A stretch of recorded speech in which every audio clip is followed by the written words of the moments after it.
Hello friends, आज हम चर्चा करने वाले हैं बीएसटीसी एग्जाम 2024 पर। पेपर कैसे हल करें और टाइम मैनेजमेंट किस प्रकार से करें। अगर आपको बीएसटीसी एग्जाम 2024 में सिलेक्शन लेना है तो इन दो बातों पर आपको विशेष ध्यान देना होगा। पिछली बार की तुलना में थोड़ा आपका कंपटीशन बढ़ गया और जो कुछ भी मैं आपको बताने वाला हूँ वो मेरा पर्सनल अनुभव के आधार पर आपको बताने वाला हूँ, बीएसटीसी एग्जाम 2023 के आधार पर। सबसे पहले नंबर 1 पर बात करते हैं। आपको एग्जाम सेंटर पर एग्जाम प्रारंभ होने से 1 घंटा पहले पहुंच जाना। ऐसा क्यों करना आपको? आप आराम से अपने रोल नंबर और कमरा नंबर देख सकते हैं।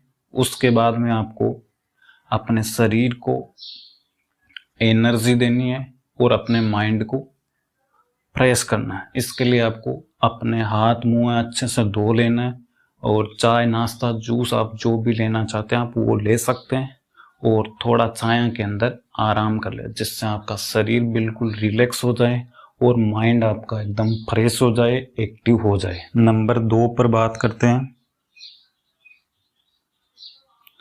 आपको बिल्कुल घबराना नहीं है। अगर आप घबरा गए तो आपको जो प्रश्न बिल्कुल सही आ रहे हैं आप वो प्रश्न भी गलत करके आ जाएंगे। आपने जो तैयारी की है बिल्कुल अच्छे से की है, आपको बिल्कुल नहीं घबराना।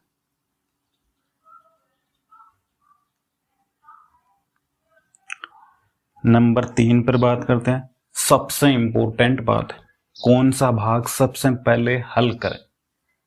यानी आपका पेपर 4 पार्ट में डिवाइड है, ए बी सी डी।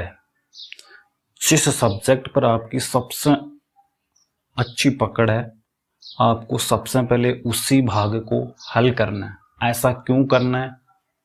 क्योंकि आप उसी भाग में सबसे अच्छा स्कोर कर सकते हैं। मेरी सेक्शन अभिरुचि पर सबसे अधिक पकड़ थी तो मैंने सबसे पहले उसी को हल किया था, यानी 50 में से 41 क्वेश्चन राइट थे।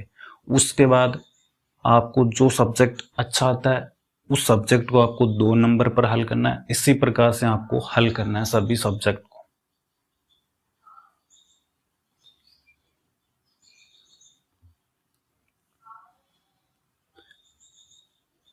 मैंने 2 नंबर पर हिंदी को हल किया था, उसमें भी 30 में से 28 क्वेश्चन राइट थे। आपको अपने हिसाब से देखना है, यानी आपको कौन सा सब्जेक्ट सबसे ज़्यादा आ रहा है, उसके बाद में कौन सा आ रहा है, उसके बाद में कौन सा, उसके बाद में उसी प्रकार से आपको हल करना है। नंबर 4 पर बात करते हैं और रीजनिंग को कैसे हल करें। रीजनिंग में एक बात का आपको विशेष ध्यान देना है, किसी भी प्रश्न में आपको उलझना नहीं है। उलझना किस प्रकार से नहीं है मैं आपको समझाता हूं। यानी आपने पहला प्रश्न पढ़ा, आपको प्रश्न समझ में नहीं आया, फिर आपने दूसरा प्रश्न पढ़ा, फिर आपको प्रश्न समझ में नहीं आया।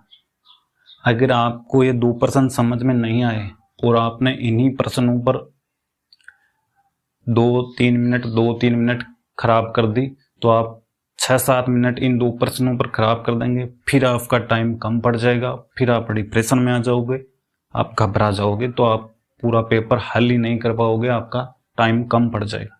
इसके लिए आपको क्या करना है, आपने पहला प्रश्न पढ़ा, आपको प्रश्न समझ में नहीं आया, आपको प्रश्न को गोला करके आगे बढ़ जाना। दूसरा प्रश्न पढ़ना, दूसरा प्रश्न आपने पढ़ा, आपको बिल्कुल समझ में नहीं आया, आपको बिल्कुल नहीं घबराना है, उस प्रश्न को भी गोला करके आपको आगे बढ़ जाना।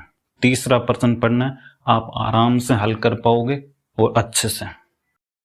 उसके बाद में आपको हल करते जाना। जो प्रश्न आपको समझ में नहीं आ रहा उसको गोला करके तुरंत अगले प्रश्न पर आपको आगे बढ़ जाना। ऐसा क्यों करना है? ऐसे 3-4 क्वेश्चन पेपर में आते हैं स्टूडेंट को फंसाने के लिए, ताकि उन प्रश्नों में वो उलझे रहे, उनका टाइम खराब हो जाए। एग्जामिनर ऐसे प्रश्न देता ही है। जो स्टूडेंट इन प्रश्नों से बच जाता है वो अपना पेपर अच्छे से कर लेता है। सभी प्रश्न हल करने के बाद रीजनिंग के फिर जो आपके प्रश्न बचे उनको आपको हल कर लेना है अपने टाइम के हिसाब से। अगर आपके पास में टाइम ज़्यादा बचता है तो आप आराम से हल कर लें, और आपको लगता है कि टाइम कम बचा है तो आप उनको अपने हिसाब से हल कर लेना, लेकिन पहले उन प्रश्नों में आपको बिल्कुल नहीं उलझना है। नंबर 5 पर बात करते हैं शिक्षण अभिरुचि की।